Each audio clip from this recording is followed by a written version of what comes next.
السلام علیکم ناظرین، میں ہوں آپ کا میزبان مرزا ندیم بیگ۔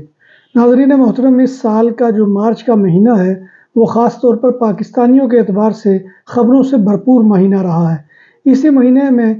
شروع میں آپ نے خبر پڑھی ہوگی کہ پاکستانیوں کا ایک ایسا گینگ پکڑا گیا کہ جو 100 یورو کے نوٹ چھاپتا تھا کہ جو مشینیں بھی ڈیٹیکٹ نہیں کر سکتی تھی۔ اسی طرح سے پھر دوسری خبر یہ آئی کہ پاکستان کی سپر مارکیٹوں کے اوپر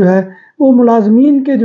چھاپوں کے دوران وہ بڑی گرفتاریاں عمل میں آئی۔ اب تیسری خبر یہ ہے کہ ناظرین محترم، جو 2-4 دن پہلے بادالونہ کے ایک جو کمرشل سینٹر ہے میجک، وہاں پر میک ڈونلڈ پر جو حملہ ہوا ہے کلہاڑی سے، وہ کلہاڑی بردار بھی وہ پاکستانی شخص ہی نکلا ہے، اور یہ بتایا گیا ہے کہ اس شخص کا کسی خیتانوں سے